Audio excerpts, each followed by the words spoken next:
Hello, friends. Welcome once again to the Perfect Bound podcast. This is a podcast all about anything and everything comic books and comics related, brought to you by the Panel Jumper. My name is Ben. With me, as always, is the Panel Jumper himself, Mr. Cole Hornaday. Hey, Cole.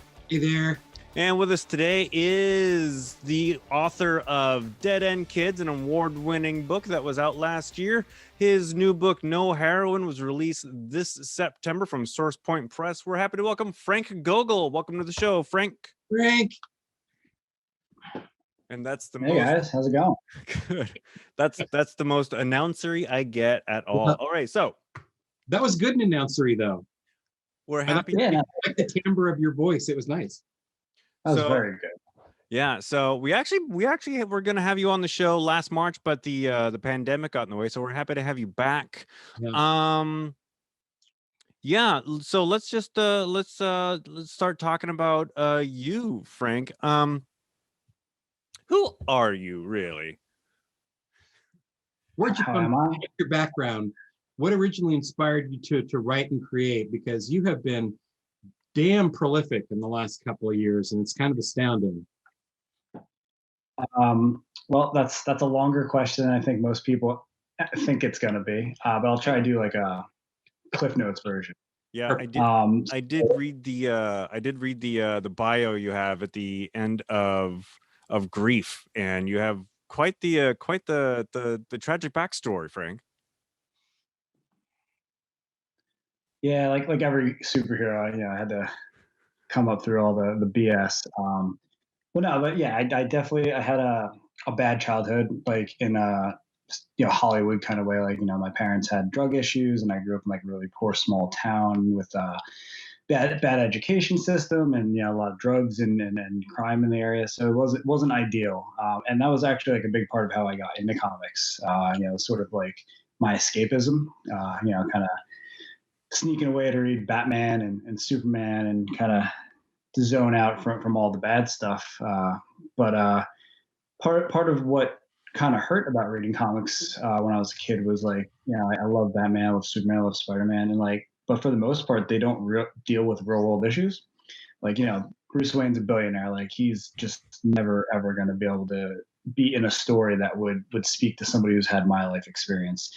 Superman is like the perfect person. He's like every person that didn't live where I grew up. Spider-Man was a little bit closer, but still like leagues and leagues away from like the kind of people that I knew and like kind of life I had lived. So when I started writing comics, like one of the things I set out to do was shine a light on those kind of darker parts of my own personal history, to kind of talk about some things and create characters that a different kind of reader can identify with, or more readers than are currently in comics. So like, Thank Kids is about some kids who live in the suburbs and poor area and are particularly troubled.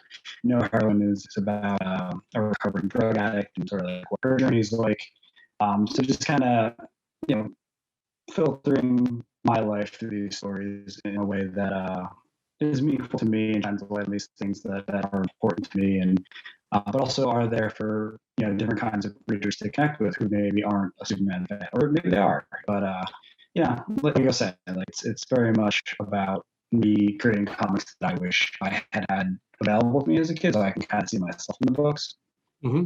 Yeah. So tell us about starting Source Point Press. How did that come about? So I got involved with Source Point through my first book, Grief, which I have a prop right here of. Yay, props. Boom. Yeah, I like props. But yeah, Grief was my first book. It came out originally in 2017. It's a short story collection of all my early work. It was a Kickstarter at first, and then a former Marvel editor, Andy Schmidt, who was my sort of writing mentor when I got started, he actually pitched it on my behalf to Source Point. So like I've never actually pitched a book before, which is kind of weird to say. But yeah, Andy took the book to Source Point, and they picked it up for a joint publishing program between the two companies, Comics Experience, which Andy runs, and Source Point Press. So that's sort of how I got in at Source Point. And for anyone who's not familiar with Source Point, they're I'd say we can call them a middle-sized publisher now, mid-sized, medium. They're doing 10 or 12 books a month through Diamond. Real indie vibe. You know, they're not willing to. They're willing to take chances and do black and white books and one shots and stuff that other publishers have kind of shied away from because they're not necessarily commercial. But really, just like a good punk rock kind of, you know, grassroots type publisher, and I love working with them.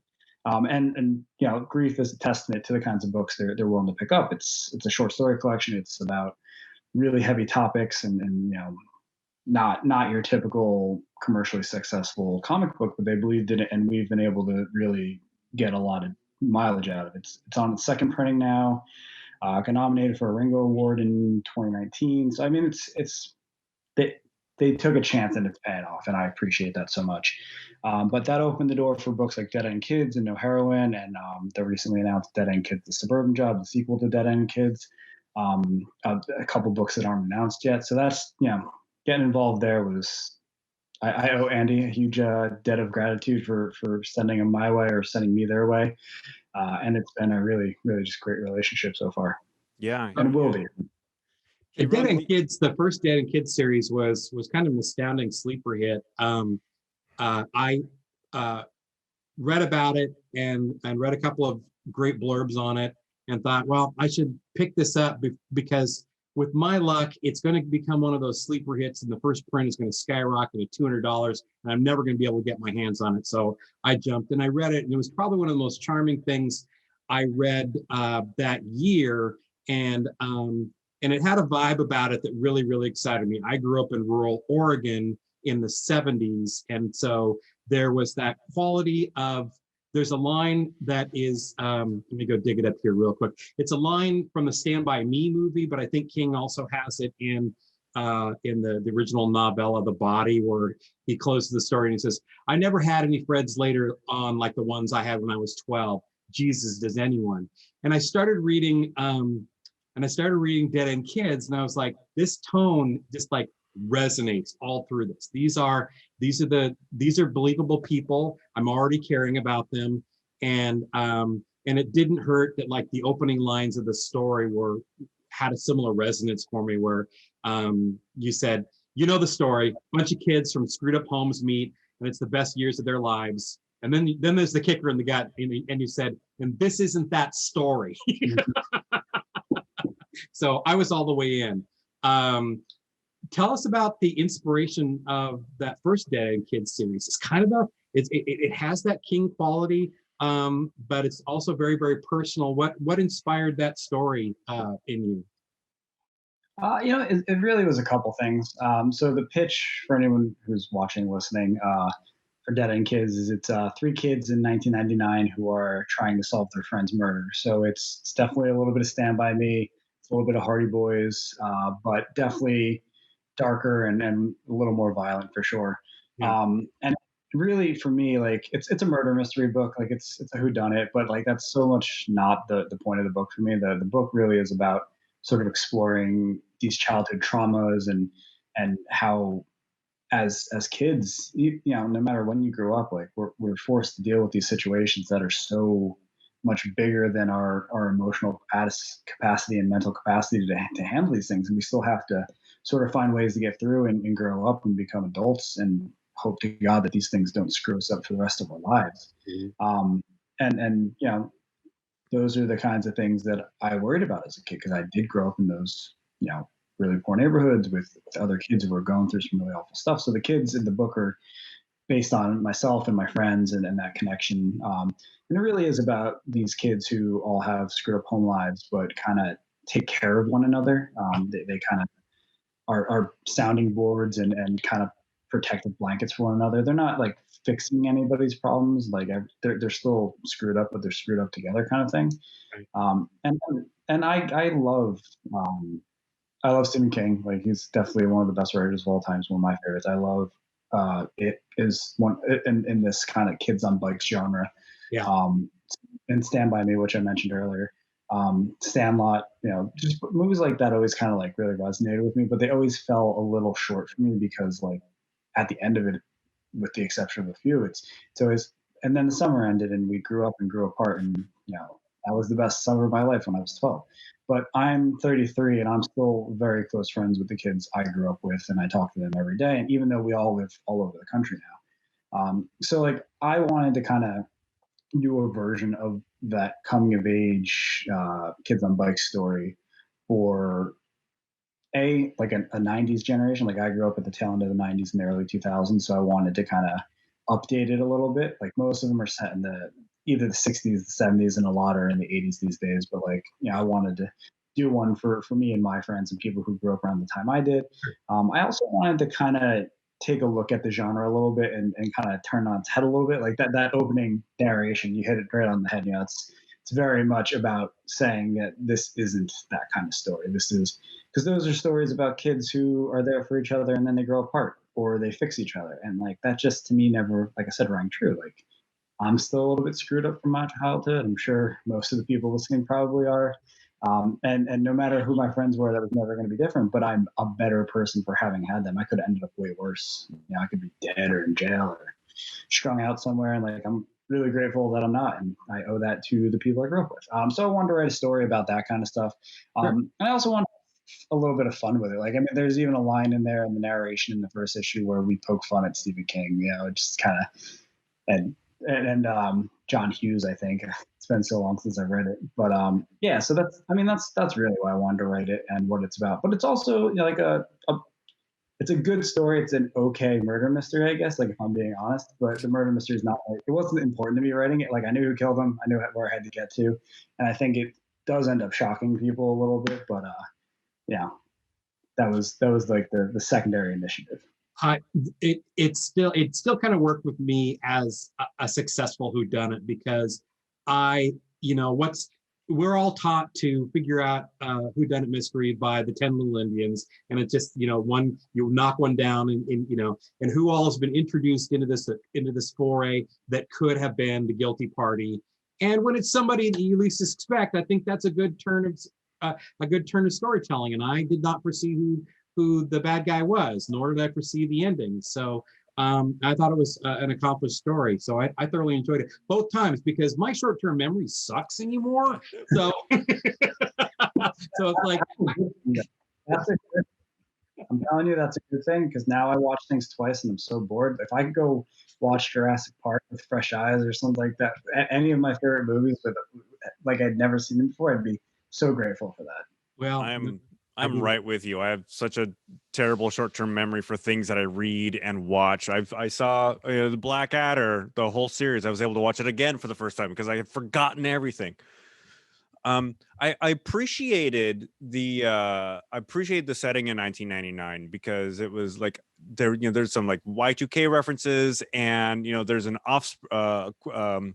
a lyric from The Offspring at the beginning of one, and like posters in the clubhouse for Offspring and for Pearl Jam, and yeah, it was like that speaks right into my wheelhouse of pop culture around that time. So and yeah, you managed to wrangle some cool alternate cover artists for Dead and Kids, right? I mean, you become a real pro about wrangling some really astounding artists to do. I get a lot of credit for that, but it's very rarely me. Really? Yeah. Well, these days it's more me than it was, but like the best cover I think for that first volume of Dead End Kids was the Ben Templesmith one, but that was the guys at Anomaly Comics. They reached out to Ben and had that existing relationship, and I was able to become friends with Ben because of that, and he's done covers for all my books since, and through me this now. But yeah, the retailers have been really supportive of the books and have really kind of like gone all in and got really excellent. I mean, we had Peach Momoko covers for No Heroine this year, and we had that like even before she like got real popular. We had all three of them in the bag, and like it just kind of worked out really well. But yeah, so I wish I could take credit for that. I'm starting to build up that Rolodex, and it's getting easier, but still, I'm very lucky. Yeah, I am very fond of Ben Templesmith and his he's not producing work at the regularity that he once did, and I found myself going back and rereading Wormwood and stuff like that, and rediscovering my fondness for that quirky stuff. He, if I remember correctly, he lives here in Seattle, right, Ben?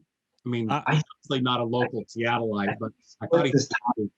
What's that? I think he might split his time between the Seattle area and the Houston area. I could be wrong about that, but I know he does hang out in the Northwest a little bit, though. So let's move to the next phase of the Dead End Kids brand, and the latest series, which kind of surprised me, didn't have anything to do with our previous characters. This is so Dead End Kids. Oh gosh, and I'm not going to spoil anything, but it would be kind of hard to continue the story. It's true. Well, that's what I was thinking. That's why it ended up the way it was, because it just I wrote myself into a corner. Let's take a step back. All right. So Dead End Kids 2, Suburban Job. There you are. Yes. Right. The camera's flipped, so I don't know which way to go. There we go. Yeah. So that's the first issue that's coming out in January. Great. So we've all had the pleasure of reading that one. So yeah, I was a little bit taken aback. It was not even any characters, but I did love the fact that it's still the same brand and it's characters of a similar ilk, but an entirely different story, entirely different context. Can you fill us in on what happens in the new one? Sure. So the Dead End Kids, a Suburban Job is the story of three teens in 2008 who are the sort of survivors of people who died on or because of 9/11. It's a heist book, so it's a different kind of crime genre we're exploring. We've got three new kids, like you were saying. We've got Tori, who is the daughter of a first responder who died on the scene at Ground Zero on September 12th. We've got Brian, who is the brother of a soldier who's killed in Afghanistan a few years after the matter. And then we've got Amna, who is a young Pakistani woman, a young Pakistani American woman, who is sort of living in a world of exacerbated racial tensions in a sort of post 9/11 era. And the book kind of came about rather, for kind of the weirdest reasons.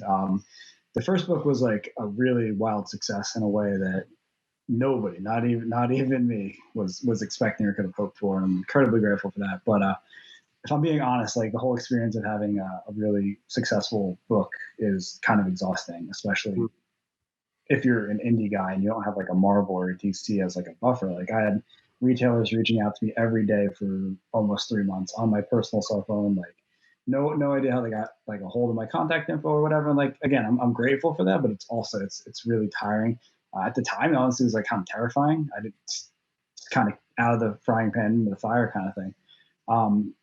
But on top of that, on top of the book coming out and being successful, I was doing conventions. I did 21 and 22 last year. I went and did 21 store signings in states that aren't the one I live in. A lot of flying, sort of same day back and forth, a couple states over.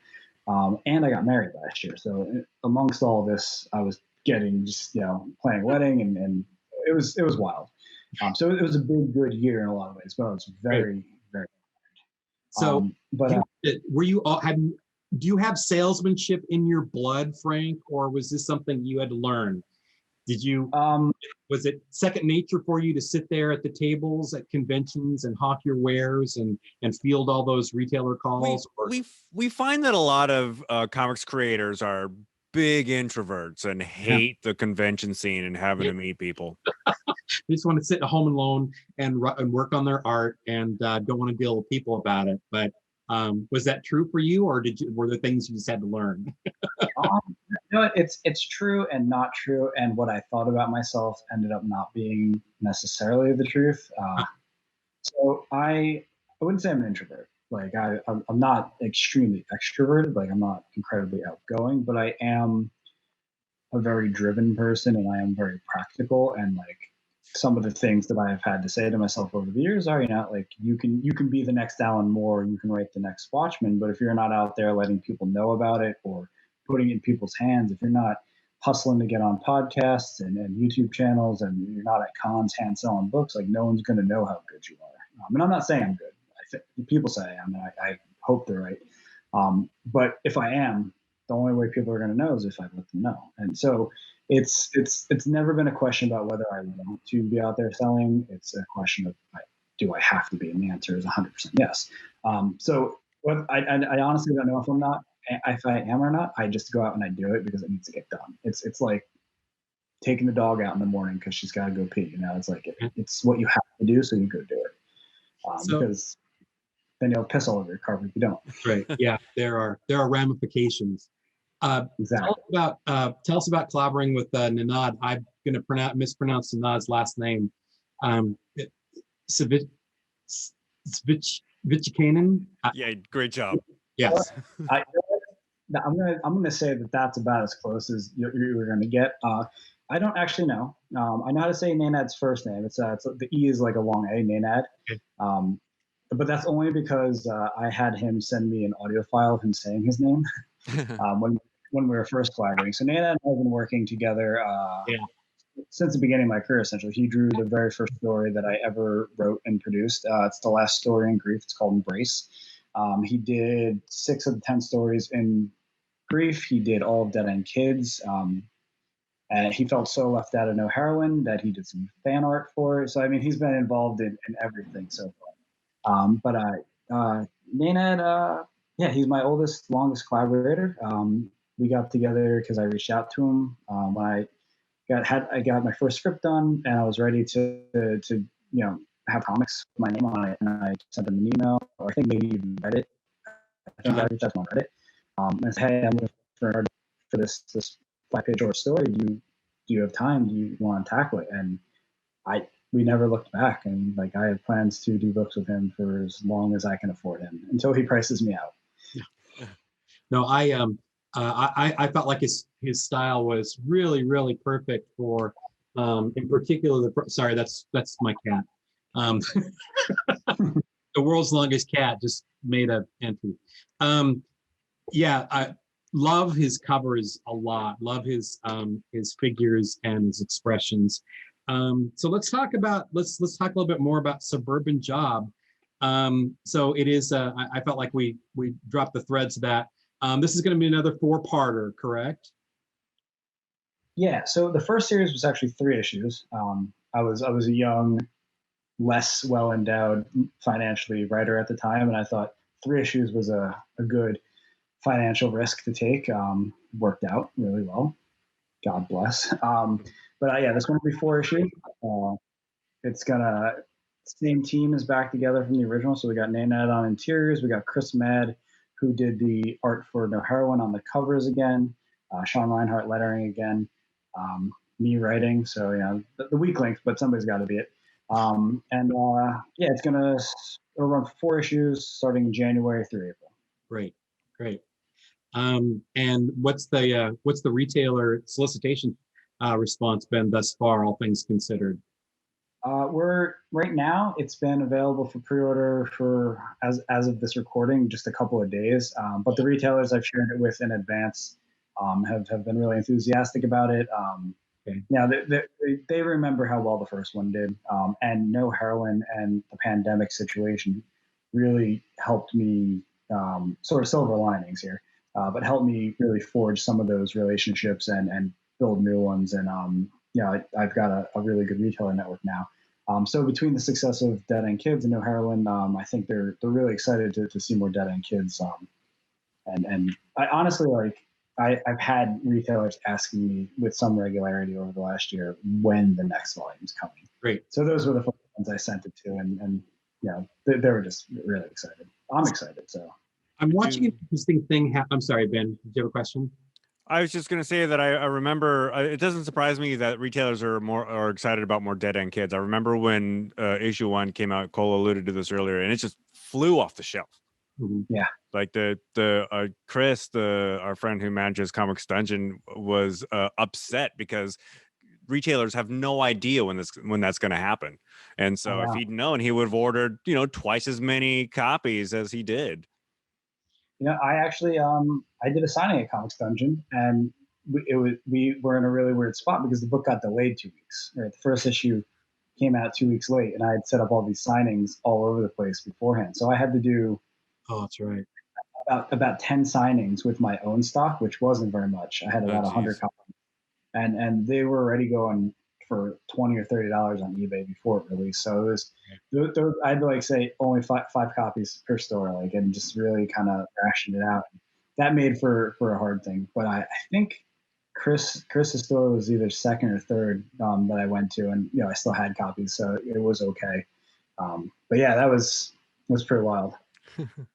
So I'm kind of looking at how you're branding the Dead End Kids and kind of comparing it to like American Horror Story, where we've got the same brand, but it's a different ensemble. Of course, you can't reuse actors in the comics, but it's kind of an umbrella brand, and then thematically things are kind of related in these radically different stories. Is that right? What's your thinking behind reusing the brand that way, or utilizing the brand that way? So really, I wrote Dead End Kids as like a one-off. Like I told the story I wanted to tell, and it was well received. And you can't always hit a home run or know when you're going to hit a home run. So like you don't want to pigeonhole yourself into a situation where like you're writing another one and it might not be as good as the first one. But when the first issue came out, it was really, really well received and sold really well. SourcePoint came to me and said, "Hey, if you want to do more of this, we would publish it. Sort of no questions asked, like just do more of what you were doing, and we'll keep making it." Okay. And I said maybe at the time because I was tired, like we were talking about earlier. I was a little nervous, like lightning doesn't strike twice usually. So like I was like, all right, we did this really well. Like, do we want to undercut all the success by doing another one and having it come off like badly and not land the same way? But also, I just the ending of the first one is pretty definitive in a lot of ways. Like to write more stories with those kids would probably take away from the ending, honestly. Like, and I'm not that kind of guy. Like I don't like sequels that are the same thing but bigger, except for Transformers, because that's what I go to see Transformers for. But when SourcePoint asked me, I said maybe, because I don't like to close doors, and I figured, who knows. And I was writing No Heroine at the time. We were finishing up writing that and getting production rolling on that. But when the winter came and my wedding was in the review and I wasn't traveling so much, I got to sit down and think about it. And one of the things I did last winter was I watched True Detective Season 3. I was a big fan of the first one. I didn't watch the second one because the mixed reviews, and I hadn't gotten to it. I'll see it eventually, but I was pretty excited for the third one. I like Marshall Ali a lot, and I watched it, and it got me thinking about maybe this is the right format for the series, like because the idea of like Dead End Kids was supposed to be more universal than just those kids, right? Like a lot of kids live in a lot of bad situations and they deal with a lot of bad stuff when they're younger, and I always like the idea of that being a bigger idea than just these kids. So that the True Detective format really kind of made sense. But that was only sort of half the equation. Like I really needed to find a story that I wanted to tell and that like meant something to me. Like writing stories, it takes a lot of like emotional and mental energy, and as practical as you want to be about it, and I'm very practical about it, like it still is hard. So if I'm going to spend and invest that kind of time and do hundreds of hours of interviews someday about it, like I want it to be something I really care about. So that was a little bit more of a struggle, kind of finding the right way into it. But one thing that has always kind of come up over and over in my life over the last 15, almost 20 years is 9/11. I grew up in New Jersey on the southern shore of the Raritan Bay, which it looks directly across the southern Manhattan. And I remember on September 11th standing on our beachfront looking across and seeing in not unvivid detail like, what was happening over there. And like it's always sort of been seared in my mind and looking around and seeing the other people experiencing it too. And it got me thinking about, that's something that changed an entire generation of America, no matter how old, maybe even the world. But for me, like, I grew up in a family of first responders. I knew people who went into the city. I went to school with kids who lost uncles and cousins because it was very close. And it got me thinking, this is like one giant universal childhood tragedy in a lot of ways for all the kids who were my age at the time and older and younger. And now there are kids who are in college who were born after it, who've only ever known sort of a post 9/11 world. And like just that was like the engine I really needed to start building the story. Like something that deeply personal to me, but also speaks to a lot of people. And then from there, I started building out these characters like Tori, who's the daughter of a firefighter who died at Ground Zero, and Ryan, whose sister went to Afghanistan and got killed in combat.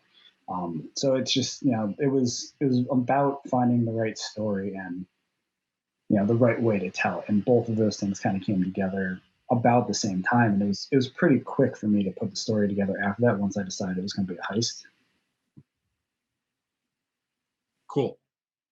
And you mentioned that are you already brainstorming another series, another Dead End Kids series? And what genres are you toying with for the next one? Well, you mentioned that like Dead End Kids has an umbrella brand now. Like there's after this book comes out, like there will be a cemented expectation for what a Dead End Kids book would have, and that it's going to be a coming of age kind of book, but also with a crime story component. So within that framework, I mean, there's a ton of opportunity. I don't know that there will be a third one. I have ideas for a few more. I know what the last one would be if like we could only tell one more story. I know what that one would be. But we're going to see how this book does in pre-orders and all the kind of reviews and whatnot. And if it's good, I'll keep making them until I don't have the stories anymore. But I'd like to at least do one more. Sure. Well, let's talk about your love of horror and the supernatural, and move on to No Heroine. Where did that story come from? So No Heroine. Just a sort of overview for anyone listening who didn't get a chance to read it. No Heroine is the story of a young woman named Kayla who is a recovering drug addict. She's a monster hunter, a la Buffy the Vampire Slayer. That's really what it is. I wanted to tell a Buffy story, it's really the story of her sort of coming to terms with the fact that she's hurt a lot of people in her life, and even though she's clean now and trying to do the right thing, that doesn't kind of wipe the slate clean, and that the journey is, getting clean is just the first step on a longer journey. But that said, it's also a really fun monster hunter book. I got to play with genres and different monsters, and I had a lot of fun with it.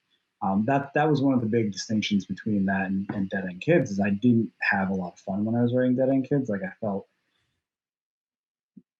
didn't have a bad time. Like I liked writing the book, but like I didn't laugh and I didn't like kind of read the dialogue and sticker to myself. With Dead End Kids, with No Heroine, I was able to let loose a little bit. Kayla's attitude is she speaks a lot more like I do, so it was kind of really easy to put in more jokes and have it be a little more fun and lighthearted at times. But I think it's honestly a darker book. But yeah, so it's my Buffy love letter. Okay, yeah, I totally got that.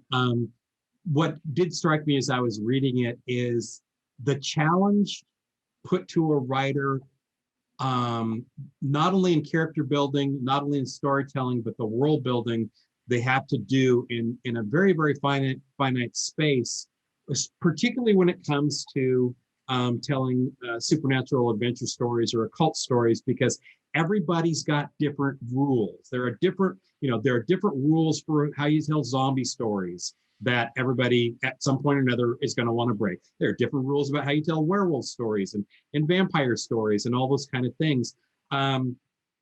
Granted, there are tropes now that they're actually going to court over some of this stuff, for crying out loud. Huh?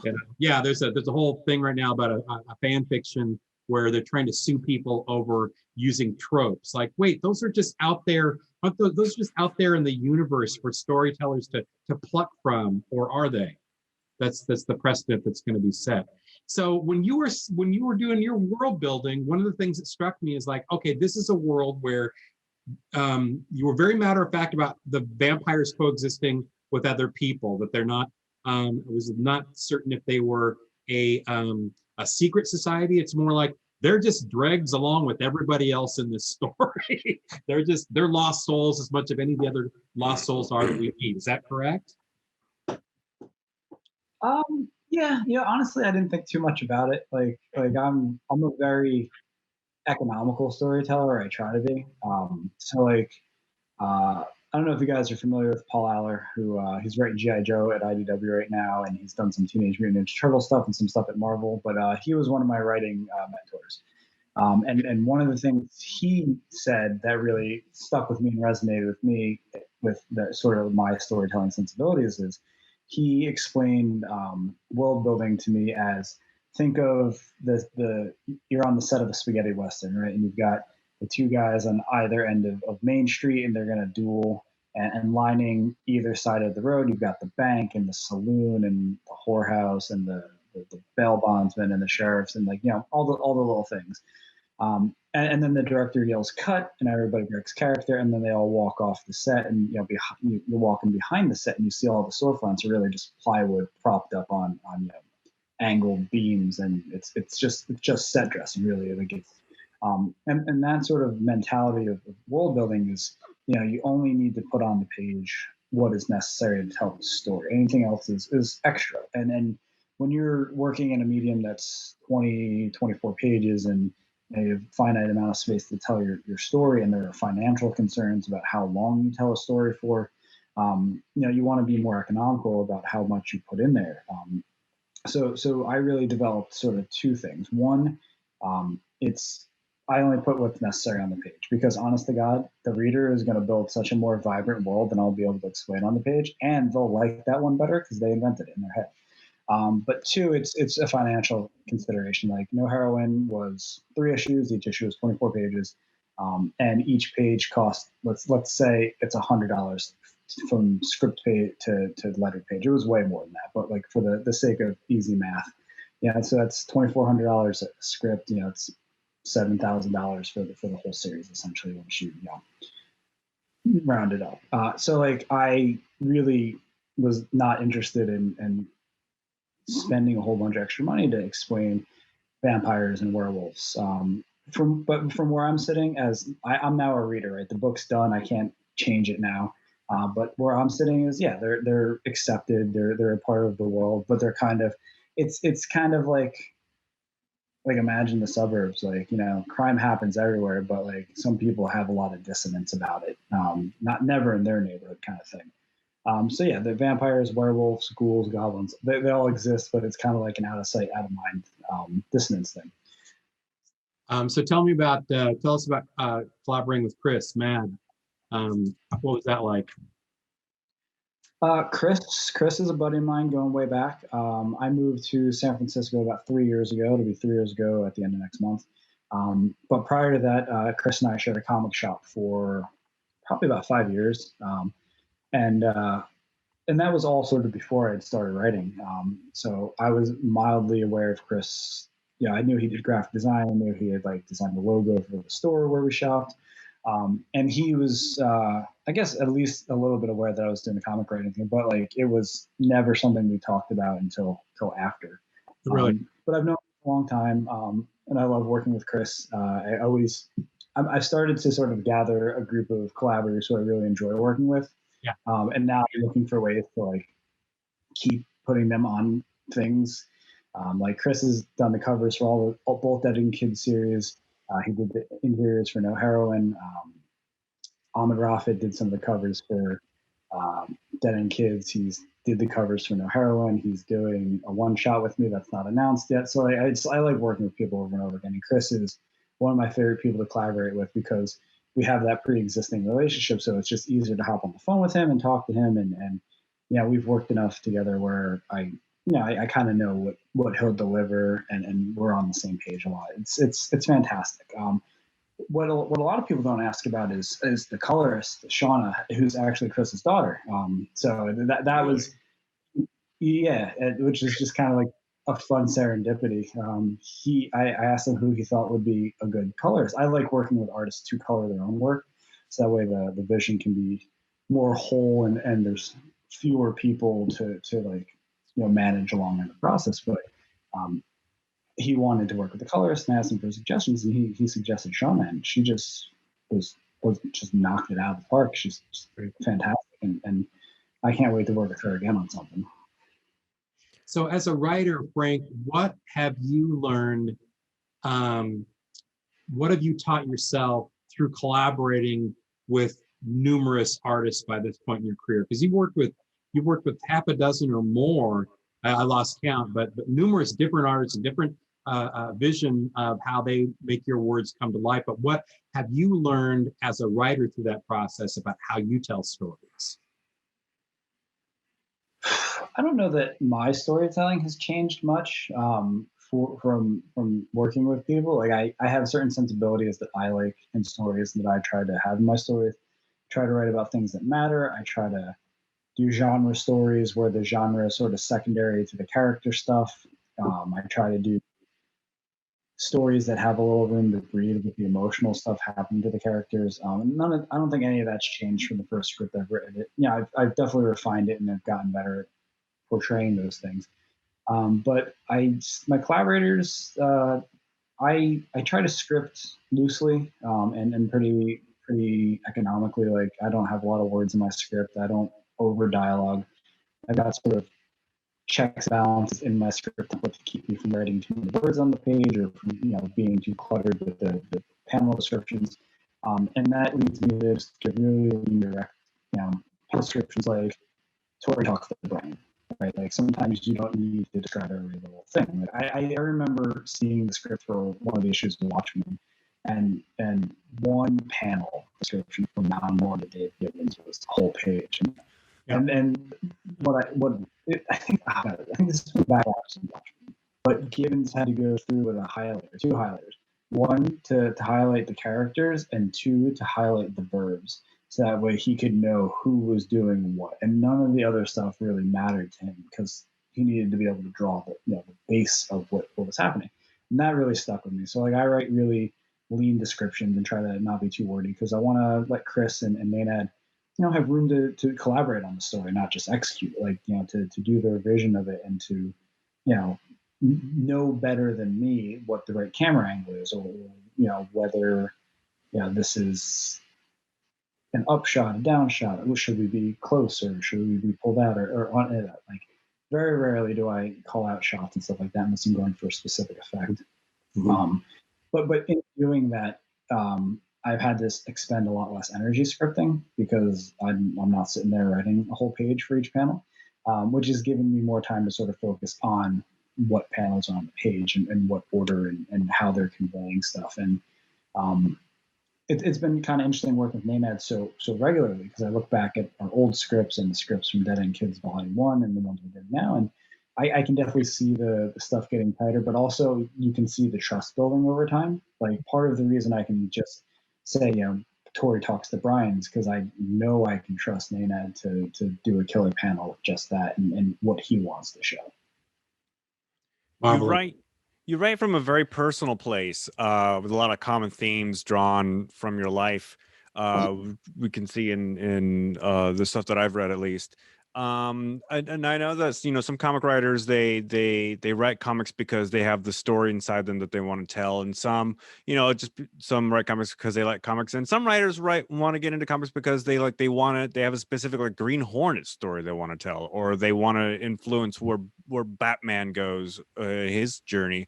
Are you interested at all in working on like licensed properties, or are you just focused specifically on getting your stories out and just telling your own stories? For me, the priority is always going to be telling my own stories, but I am definitely interested in working in other people's sandboxes. I think this is less true now than it was a few years ago, but the sort of path to becoming a well-known independent creator is you put out some indie hits. I think Donny Cates, he put out, God Country and really got on people's radars. And then now he's killing it at Marvel on every book they do and is easily their most popular writer, but using their platform to elevate himself and put out good work. And then someday Donny's going to, in theory, go off and just do creator-owned own stuff like Mark Millar for the rest of his life. And that's always sort of the path I've seen for myself. So it's like a strategic and practical thing to want to write for Marvel or DC. But I also I have a lot of love for the Marvel universe and the books. I still read most of what they put out, and I have consistently for about 20 years. So I definitely have some stories I'd like to tell. I have a Hawkeye story that I would love to tell. Hawkeye's my favorite character. I would definitely like to do a Black Panther one-shot. I don't know that I could in good conscience do more than that. I think that there are more deserving creators who can tell a more authentic Black Panther story than me. But if somebody wants to give me 20 pages to hang out with T'Challa for a little bit, I would absolutely jump on that opportunity. I have a Iron Fist story that I'd love to tell. I feel like Iron Fist is one of the most utilized and underappreciated characters in the Marvel universe, and he's just ripe for like a Mortal Kombat style story. You know, they keep getting close to it and doing kind of a version of it, but I think it's still on the table. So there's some stuff there. I have a Dark Avengers pitch that I'd love to do. It's just all the DC Justice League analogs, but not the ones you're thinking of. So it's like you got Sentry for Superman and Moon Knight for Batman. Like those two right there. That's a powder keg, right? Like that would be such a good book. And then you throw Namor in for Aquaman, and I'm going to tell that story someday. You wait. All right. Looking forward to it.